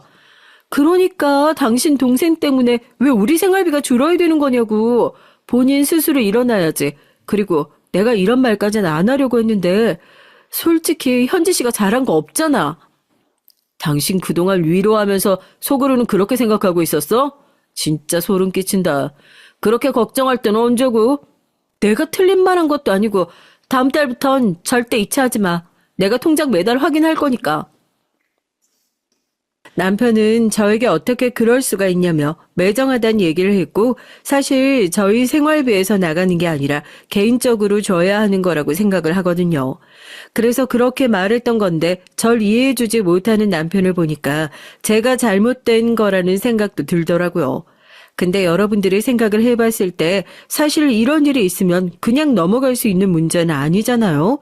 금전적으로 요즘 힘들게 사는 사람들도 많은데 저도 마찬가지고 한 푼이라도 아껴서 돈을 더 모으고 빚을 갚아야 하는 건데 그 부분에 있어서 남편은 전혀 도움이 되지 않고 있는 것 같아서 제가 이번엔 강력하게 얘기를 할 수밖에 없었어요. 남편에게 이 부분에 대해서 도움을 계속 받으면서 살면 스스로 사는 법을 배우지 못하게 되는데 그런 계속해서 달라고 할 수 있는 거고 오히려 끊어내기가 힘들어질 거라고 생각했거든요. 또 신우가 잘 못 되라는 마음에서 말한 건 아니었다고 잘 설득하니까 그래도 일정 부분은 지원해주고 싶다고 했어요. 그래서 남편에게 개인 돈으로 도와주란 얘기를 하니까 그러면 본인은 뭘 먹고 다니냐면서 말을 하는 걸 보니 더 기가 찼던 것 같아요. 그렇게 도와주고 싶으면 본인 용돈을 아껴서 주는 게 맞지 않나요? 매달 나가는 돈만 해도 부담이 되는데 거기다가 생활비까지 보태주다니 저희 상황에 대해선 하나도 신경 안 쓰는 것 같아서 얘기를 하니까 본인처럼 가정에 충실한 남자가 어딨냐는 얘기를 하더라고요. 충실한 건 충실한 거고 금전적인 권리에 있어선 전적으로 저에게 맡기기로 했는데 이제 와서 이러니까 전 난감할 수밖에 없었죠. 초반엔 다행히 제 말이 설득을 한 것 같았는데요. 간혹 본인의 용돈에서 보내는 것 같았는데 여기서 문제는 부족한 용돈을 저한테 생활비를 달라면서 말을 하니까 사실상 고쳐진 것이 없는 것 같았죠. 아무래도 남편은 돈을 보내는 거에 있어서 제가 차단을 하거나 그런 게 아니기 때문에 본인이 여유가 된다고 느껴지면 그때마다 보내는 것 같더라고요. 그런데 생각했던 것보다 금액도 커지고 뻔뻔해지는 태도에 전 더 이상 참을 수가 없어서 시부모님을 찾아가게 됐습니다. 어머니, 아무리 생각해도 이건 제가 이해를 할 수가 없어요. 어떻게 다 큰 시누이를 저희가 생활비까지 보태주면서 도와줘야 되죠? 예, 가족끼리 말을 그렇게 섭섭하게 하면 안 되지. 솔직히 우리 딸이 너한테 시집살이 시킨 것도 아니고 그동안 잘 해줬으면 그만큼은 도와줘도 되는 거 아니냐? 그래, 세아가 너도 너무 예민한 것 같구나. 안 그래도 이혼까지 당한 마당에 얼마나 힘들겠냐? 아무리 그래도 이해가 가기 어려워요. 30이 넘은 신우를 계속해서 뒷바라지 할 수는 없잖아요. 저희 2세 계획도 있는데. 그만해. 부모님들까지 이렇게 말씀하실 정도면 솔직히 우리가 이상한 게 아니라 당신이 이상하다고 생각을 해봐야 되는 거 아니야? 혜지 씨가 그렇게 힘들다면 모르겠지만 집도 있고 스스로 경제적인 활동만 하면 되는 건데 그게 어렵다면 부모님 댁으로 들어와서 살아야죠. 그만해라. 더 얘기할 거 없으니까 이만 돌아가. 시부모님 댁에 가서 열심히 얘기를 해봤지만 저에게 돌아오는 해답은 없었어요. 오히려 절 이상한 사람으로 취급을 하니까 더 혼란스럽더라고요. 여러분들이 느끼시기엔 어떠신가요? 솔직히 30도 넘었는데 자기 앞가림 못하는 건 쪽팔린 거잖아요. 게다가 바람을 피워서 이혼당한 건데 그것까지 저희가 감싸줄 필요는 없다는 생각밖에 들지 않았죠. 계속 이렇게 당하다가 저희 집에서 산다고 할까봐 겁이 났던 전 앞으로 신우이에 대해선 일절 저에게 얘기하지 말라고 했어요. 그리고 각자 돈 관리는 알아서 하고 앞으로 터치하지 않겠다고 하니까 굉장히 좋아하더라고요. 그래서 전 그 길로 제가 하고 있었던 재테크 방법을 통해서 돈을 굴리기 시작했는데요. 사실 이전엔 남편이 제 벌이도 알고 있고 어디에 나가는지 알다 보니까 그런 걸 하기 힘들었는데 지금은 오히려 제가 여유자금을 만들 정도로 재테크가 잘 돼서 차라리 제 돈을 지키자는 생각이었죠. 이때까지만 해도 서로 돈 관리를 하다 보니까 제가 신우이한테 돈 보내는 걸로 뭐라고 할 필요도 없고 무엇보다 남편도 편해 보여서 딱히 터치하지 않았어요. 그리고 결혼 생활에 있어서 그거 말곤 문제가 되는 부분들이 없었거든요. 그때 이후로는 돈을 구분해서 쓰다 보니 나중에 필요해도 제가 안 주면 그만이란 생각을 했는데 근데 제가 이렇게 생각하고 난 뒤에 이 결혼 생활이 맞나라는 생각이 처음 들었던 것 같네요. 남편과 다투는 일이 늘어나다 보니까 서로 각방도 쓰게 되고 서로에게 관심이 없나 싶을 정도로 부부 관계가 신경을 안 쓴다고 해서 좋아지진 않았어요. 오히려 돈을 구분해서 제가 신경을 안 쓰면 될 줄 알았지만 그건 오히려 남편에게 자유를 만들어 준 것과 다름이 없었죠. 전 결혼 생활이 깨지기 시작하면서 이대로 사는 게 의미가 있나 싶었는데 사건은 그때 한 번 더 터지더라고요. 남편이랑 오래 살다 보니까 저희도 자연스럽게 2세에 대한 계획을 하는데 남편이 이상하게 저희는 딩크족이 낫지 않냐는 얘기를 하더라고요. 본인도 아이를 키울 생각을 하니까 생각보다 쉽지 않을 것 같고 지금은 저희끼리 있는 게 더 좋다는 말로 계획에 대해선 저와 맞는 부분이 없었어요. 근데 제가 생각을 했을 때 이 부분에 대해서 이해를 할 수가 없었던 부분은 예전부터 아이를 가지고 싶다고 얘기를 많이 했었거든요. 시도는 있었지만 잘 되지 않아서 그 이후론 자연스럽게 가지자는 생각이었는데 생각보다 너무 안 생기니까 고민이 돼서 진지하게 2세에 대한 얘기를 한 건데 딩크족이라고 하니까 처음엔 의아했던 것 같아요. 저도 생각해 봤을 때 저도 제 인생을 즐기는 게 더 좋잖아요. 그래서 그때 얘기를 하고 이후에 신경을 안 쓰니까 부담 없어서 그런지 생각보다 편하더라고요. 그동안 있었던 의무적인 관계도 없으니 서로 편하고 뭔가 각자의 생활에 더 익숙해지는 느낌이 들어서 남편이랑 뭔가 서먹해지는 느낌도 들더라고요. 서로에게 터치가 없으니까 편안한 것 같지만 어색한 느낌이었죠. 근데 저희 부부가 이렇게 살면 안 될 것 같아서 제 나름대로 노력을 좀 해봤는데요. 아무리 신우 때문에 트러블이 있다고 해도 저희가 서로를 싫어하는 건 아니잖아요. 그래서 데이트도 해보고 맛있는 음식도 먹으면서 시간을 보내봤는데 그럴 때마다 남편은 휴대전화에서 시선을 못 떼더라고요. 서운하긴 했지만 연락 올 사람이 있나 보다 하고 그냥 넘어가게 됐는데 얼마 전부턴 본인이 하고 싶었던 취미생활에 모임에 나가게 됐다면서 허락을 구하더라고요. 사람이 취미를 가진다는 게 있어서 좋은 거라고 생각했기 때문에 일주일에 2, 3회 정도 나가는 걸 가지고 뭐라고 하진 않았어요. 하지만 문제는 이후에 귀가 시간이 늦어지고 누군가와 잦은 연락을 하고 지내는 걸 보니 뭔가 이상한 촉이 왔다고 해야 할까요? 그래서 며칠 동안 주시하면서 지켜봤죠. 아니나 다를까 얼마 뒤에 여자와 있는 걸 포착했는데 초반부터 의심하진 않았거든요. 근데 만나는 사람이 딱 그 사람 한 명이었고 나중엔 둘이 손도 잡고 누가 봐도 연인처럼 하고 다니는 걸 보게 됐어요. 처음엔 친구인 줄 알았는데 모임에서 만난 사람일 거라고 생각하고 크게 터치하지 않았거든요. 왜냐하면 모임이라고 하는 게 다 같이 만나는 날이 더 많은 거고 둘이 함께 본다는 건 생각도 못하고 있던 부분이었어요. 제가 증거를 발견하게 된 건 신우이한테 전화했다가 저희 남편이랑 같이 없다고 얘기를 했을 때였어요. 왜냐하면 저에겐 신우를 만나러 간다고 했거든요. 만나고 헤어졌을 거라고 생각했지만 그건 아니었고 저와 통화를 마친 신우이가 다시 전화를 해서 사실 오빠를 만난 게 맞다고 얘기를 반복하니까 더 이상하게 느껴졌고 그때 알게 됐죠. 이런 패턴을 제가 어디서 많이 느꼈다고 생각했냐면 신우가 친구들을 만날 때마다 저희의 얘기를 하면서 넘겼잖아요. 여자의 촉이라는 게 무섭다고 느낄 정도로 딱 느낌이 왔네요. 조용히 증거들을 모으고 있다가 시댁에 갔을 때 이런 부분을 터뜨리려고 했는데 딱 시부모님께서 그 폭탄을 터뜨릴 수 있는 기회를 주셨어요. 초반엔 저도 모른 척을 하면서 시댁을 가는 게 힘들긴 했는데 그래도 지금 당장 터뜨린다고 해서 도움이 될 게 없었기 때문에 사진이나 블랙박스 등을 확보해두고 변호사를 만나서 준비를 하고 있었죠. 평소처럼 시댁에 가서 대화를 나누며 저녁을 먹는데 그때 어머니께서 이런 말씀을 하시더라고요. 너희 집이 얼마 정도 하지? 요즘 시세로 따지면 전보다 많이 오르지 않았니?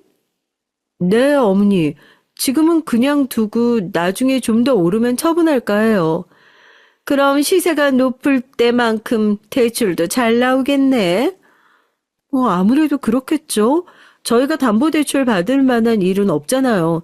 아직까지 그런 일은 없어서 금리도 높은데 급하게 현금이 있어야 하는 일도 없고 하니까 그냥 둘 생각이에요.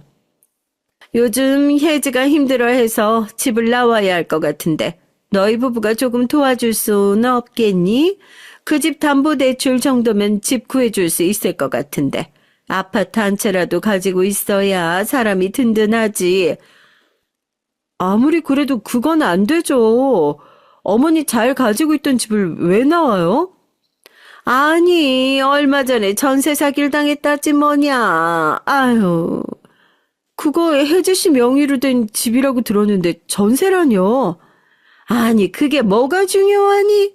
지금 혜지가 밖에 나왔게 생겼는데 지금 넌 여기서 전세냐 매매냐가 더 중요하다는 거야? 아니, 그런 의미로 말하는 게 아니라 전 전에 들었을 때 혜지 씨가 집에 있다고 해서 말씀을 드린 거잖아요.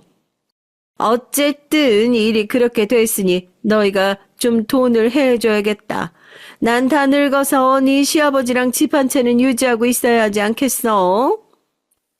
그럼 혜지 씨가 어머님 댁으로 들어가면 되겠네요. 저희는 절대 못 해드려요. 제가 거절의 의사를 표하자 어머니께선 그대로 제 뺨을 내리치셨어요. 순식간에 일어난 일이라서 어버버하며 말투가 타고 있었는데 곧이어 시어머니가 이런 말을 하더라고요. 너는 예전부터 혜지한테 뭐 해주라고 하면 그렇게 싫어하더니 가족이 네 남편뿐이라고 생각하는 거야? 우리 혜지는 가족처럼 생각해 본 적이 없니? 정말 실망이구나. 그것도 담보대출 안 갚아준다는 것도 아니고 좀 받아주면 어디가 덧나니? 뭐 하시는 거예요, 지금? 이렇게 저한테 손 찍어 마셔도 되는 거예요? 어머니 그만하세요. 이게 무슨 짓이세요? 야, 그리고 넌 엄마가 해달라고 하면 할 것이지 왜 일을 크게 만들어? 네 탓이잖아. 우리 엄마 혈압도 있는데 쓰러지시면 네가 책임질 거야? 야, 그렇게 돈독한 너희 가족 사이 너네끼리 하고 이혼 준비를 해. 너 얼마 전부터 모임 나간다더니 그거 다 바람 피우는 거더라? 내가 모를 줄 알았어? 너 블랙박스부터 시작해서 모아둔 게 한둘이 아니야. 그리고 너 신우랑 똑같이 서로 만난다고 말 맞추더라? 아이가 없어서 당장 내 집에서 나가고 앞으로 볼 일 없으니까 변호사 통해서 연락해. 예, 그게 무슨 말이야?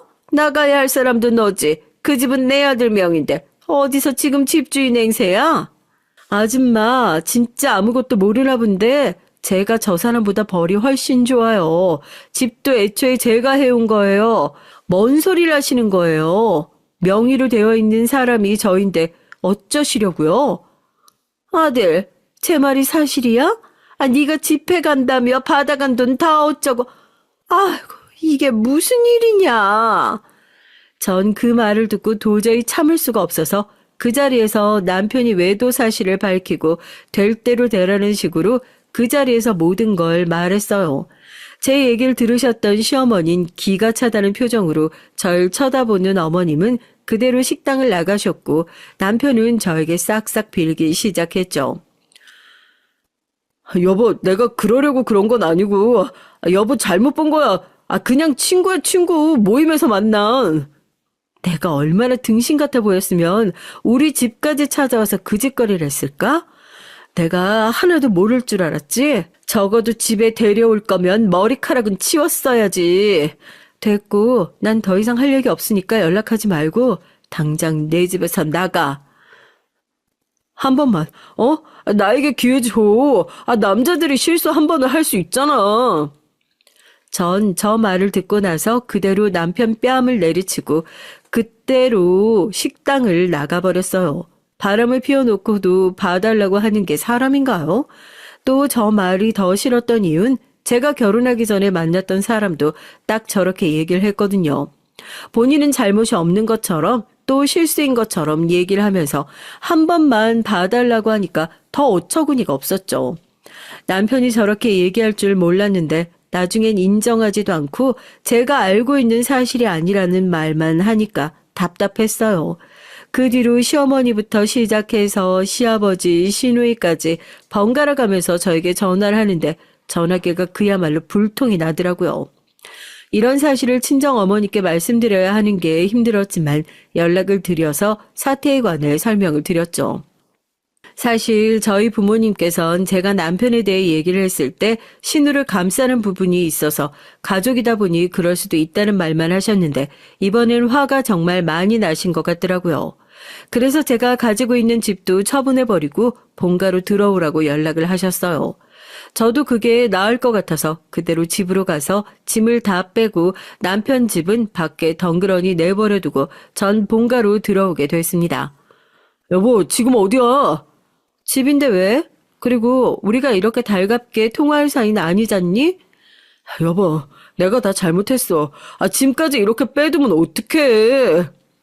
네가 그렇게 좋다고 따라다니던 년 집으로 가면 되지. 왜 나한테 전화를 해?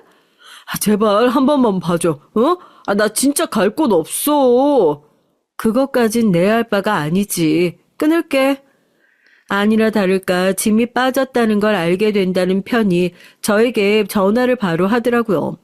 전 받지 않고 카톡으로 답장했는데 저에게 어떻게 이럴 수가 있냐는 말뿐이었어요. 본인이 당장 어디로 가야 할지 모르겠다며 저한테 답답하다고 저에게 얘기하냐고 얘기를 하는데 네가 좋다는 그 사람 집에 가서 살라고 말해줬습니다. 처음엔 이혼하면서 힘들 줄 알았는데 오히려 홀가분한 느낌이 들었어요. 그동안 남편은 돈을 받아가며 생활했던 시누이부터 시작해서 본인 아들과 딸밖에 모르는 시부모님 밑에 있는 건 저는 힘든 일이었던 것 같아요. 가족이니까 그럴 수 있다고 이해하고 전 저 스스로 이해하려고를 계속해서 얘기했던 것 같아요. 가족이니까 그럴 수 있다고 이해하고 전 저 스스로 이해를 하려고 계속해서 이야기했던 것 같더라고요. 지금 집도 잘 처분이 됐고 이혼 서류도 마무리가 돼서 혼자가 되었는데요. 난 어떻게 먹고 살려고 그 빌딩까지 처분한 거야. 여보, 제발 나도 좀 살아야지. 내가 왜 네 밥벌이까지 생각하면서 살아야 돼? 이미 남남인 주제에 앞으로 다신 연락하지 마. 진짜 이러다가 우리 가족이 망할 수도 있어. 제발 여보, 그동안 살았던 정을 생각해서라도 그것만은 빼앗지 말아줘. 너가 진짜 단단히 착각하고 있는데 그 건물 원래 내 건물이고 네 것도 아닌 걸 왜 네 것처럼 말하는지 모르겠네.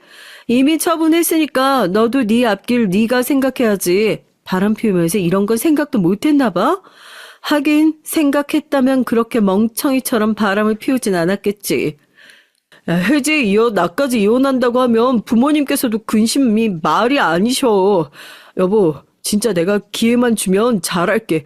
우리 그래도 사이 좋았잖아. 제발 그동안의 정을 생각해서라도 받아주면 안 될까?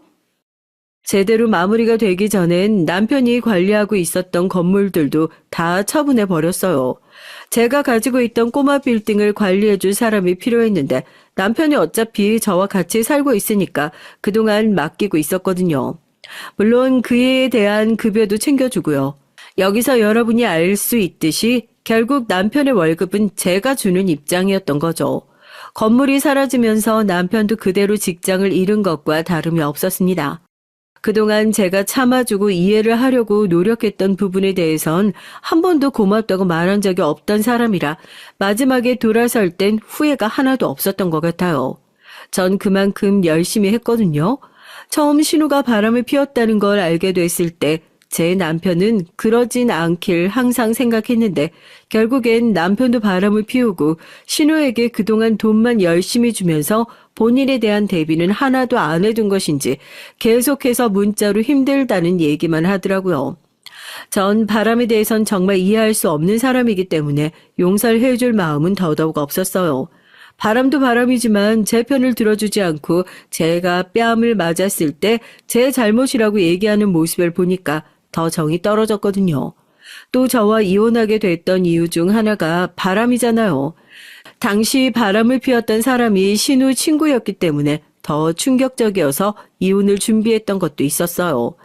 결국엔 신우가 소개해준 친구로 인해 바람이 나고 생활비를 지원해주다가 나중에 집까지 얻으려고 했던 신우 때문에 저희 집은 이렇게 가정이 파탄나게 됐습니다. 억울한 부분들도 분명히 있긴 하지만 다행히 제가 생각했던 것보단 재산 분할이 많이 되진 않았고 적당히 제가 줄 수 있는 선에서 마무리돼서 그건 정말 잘 됐다고 생각해요. 남편과 돈 관리 따로 하게 되면서 제가 시작했던 재테크도 잘 되다 보니 혹시라도 많이 나누어 줘야 하나 싶었거든요.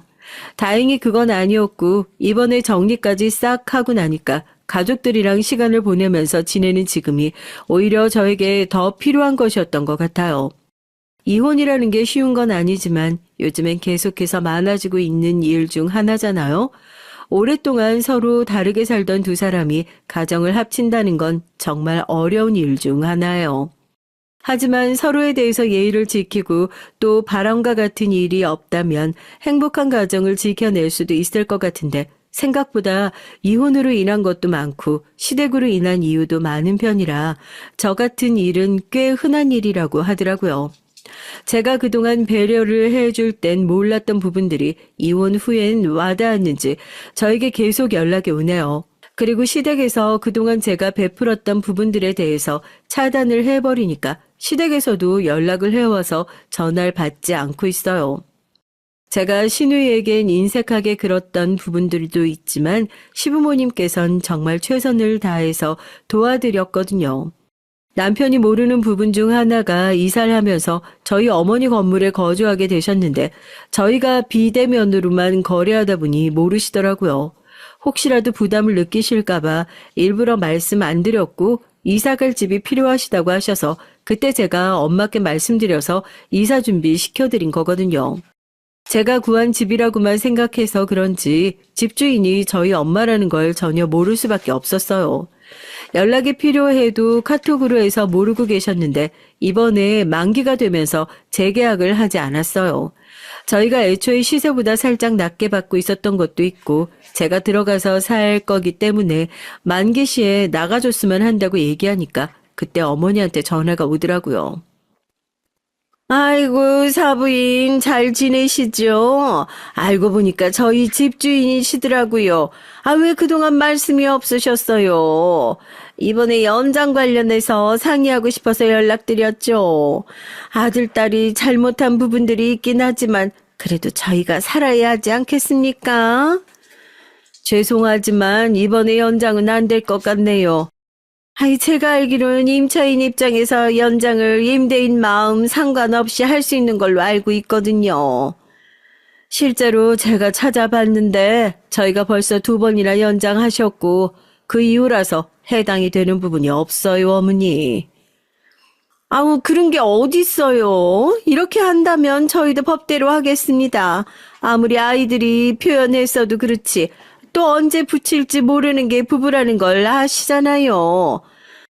법대로 하시고요. 전 애들이 붙든 말든 상관없고 집주인으로서 권리 행사를 하는 것뿐입니다. 제가 직접 딸과 들어가서 살 거기 때문에 문제가 될 거 없어요.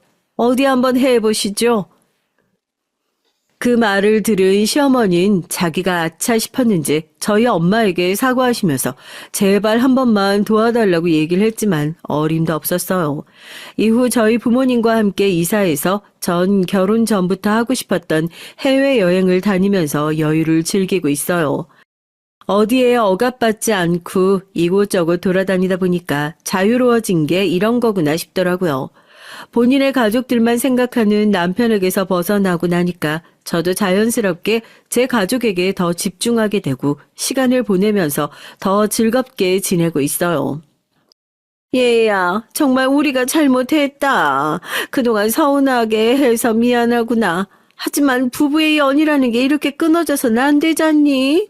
앞으로 혜지한테도 연락하라고 하지 않을 테니 제발 아들 좀 다시 받아다오. 어머니, 전 절대 그럴 수 없어요. 다시 그 집에 들어가서 시집살이 하는 것도 싫고요. 이미 제 눈밖에 난 사람입니다. 어머님 잘 키우세요. 전 그대로 반품할 테니까. 아, 넌 피도 눈물도 없니? 어떻게 몇 년을 같이 산 남편을 이렇게 버려? 네 시아버지가 알면 가만둘 것 같아? 이제 아저씨 아줌마 볼 일도 없는데 뭔 일이 나겠어요? 그거 아시죠? 방금 하신 말씀 범죄예요. 경찰서에서 보기 싫으시면 다시 전화하지 마세요. 모르는 번호로 전화가 와서 받았는데 시어머니가 저에게 건 전화더라고요. 다시 남편을 받아달라는 것이었지만 사실 제가 그럴 필요는 없잖아요. 다시 그 생활을 하라고 하면 스트레스를 받아서 제가 못 견딜 것 같다는 생각이 들었거든요. 들려오는 소식에 의하면 남편은 취업하긴 했지만 계속 전전긍긍하는 상태인 것 같더라고요. 신우는 여전히 일을 안 하고 있고 시부모님께선 이사하시게 됐는데 좀 더 좁은 집에서 아들과 딸까지 부양하며 살게 되셨고요. 보통은 아들과 딸이 부모님을 도와주는 일이 많지만 여긴 반대더라고요. 전 남편도 저에게 받았던 수입이 없다 보니 부모님께 손을 벌린다는 사실까지 알게 됐습니다. 이혼을 한 뒤로 이 모든 걸 어떻게 아셨냐고 생각하실 수도 있는데 시어머니가 힘들 때마다 저한테 문자를 보내세요. 저도 뭐 어떻게 사는지 궁금해서 아직까지 차단을 안 하고 있는데 이젠 차단해야 될 것 같네요. 결국엔 집에서 쫓겨나는 사람이 제 남편이 됐는데요. 전 인생에 있어서 중요한 부분이 배우자도 있지만 배우자의 가족도 잘 만나는 게 필요한 것 같아요. 아예 인연을 끊고 살 것도 아니기 때문에 맞지 않는다면 계속해서 트러블이 생길 수밖에 없는 부분이잖아요. 그렇다 보니 저희도 처음엔 신우 때문에 힘들었는데 갈수록 뻔뻔해지는 시댁 태도 때문에 많이 힘들었거든요. 요즘엔 한 번 갔다 돌아오는 게 문제가 되지 않는다면서 주변에서 자꾸 소개팅 얘기도 하는데 전 아직 제 인생을 즐기고 싶은 마음에 당분간은 연애 생각도 없어졌어요. 한편으론 이런 생각도 해요. 제가 남편과 결혼하지 않았다면 굳이 그렇게 경제적으로 혹은 심리적으로 손해를 보지 않으면서 살 수 있지 않을까 싶기도 하고요. 또 저희가 다행히 아이가 없는 편이라 빨리 끝나긴 했는데 아이가 있으신 분들은 시간도 오래 걸리다 보니까 고민하시는 분들이 더 많은 것 같았어요. 얘기해드리고 싶은 부분은 이혼을 결심하셨다면 최대한 빨리 하시는 게 좋고 아이들이 있다고 한들 좋은 아빠가 될 수 있을진 꼭 생각해 보셨으면 좋겠습니다. 저희가 결혼 기간이 꽤 됐는데도 임신하지 못한 데는 초반엔 이게 제 문제인가 싶기도 하고 스트레스로 다가왔지만 오히려 정리를 하고 나니까 아이가 없어서 더 빨리 끝낼 수 있었던 것 같아요. 저도 아이가 있었다면 생각이 조금이라도 달라지지 않을까 싶기도 해요. 이혼 이후에 시댁으로부터 벗어나고 나니까 마음이 편해진 것도 있지만 한때 정말 사랑했던 사람과 이렇게 이별한다는 게 마음처럼 쉽지 않은 일이었어요. 괜찮다고 생각해도 뭔가 허전한 건 있더라고요. 어떻게 보면 바람의 증거를 모아두고 난 뒤에도 제가 바로 추진하지 않았던 건 그 사람을 그만큼 사랑했고 제 편에 들어줬으면 하는 마음이었을 거예요. 하지만 남편은 그동안 제게 한 번도 제 편을 들어주지 않았고 연애 시절에 그 다정했던 모습이 그리웠고 또 어쩌나 이렇게 변했을까 싶을 정도로 사람이 달라지니까 또 사람이 제일 무섭단 말이 어떤 말인지 알 수 있을 것 같았어요.